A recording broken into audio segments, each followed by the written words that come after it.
దుర్మార్గులైన ప్రజల మధ్యలో దేవునితో కూడా నడిచాడు, నీతిమంతుడిగా జీవించాడు, నిందరహితుడిగా జీవించాడు అంటే గనుక మరి దేవుడు చెప్పింది, దేవుడు జలప్రలయం రప్పించబోతున్నా అని చెప్పి దేవుడు చెప్పాడు.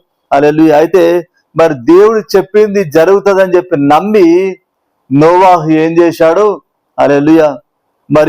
పాపాత్ములైన ప్రజల మధ్యలో నిందరహితుడిగా జీవించగలిగాడు. హల్లెలూయా. దేవునితో కూడా నడిచాడు.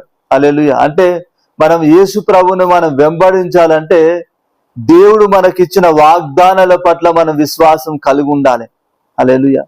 దేవుడు మనకిచ్చిన వాగ్దానాల పట్ల మనం విశ్వాసం కలిగి ఉంటే గనక మరి ఆ విశ్వాసంతో మనం ఏం చేస్తాం? ఆటోమేటిక్గా హల్లెలూయా దేవుని వెంబడిస్తాం. హల్లెలూయా.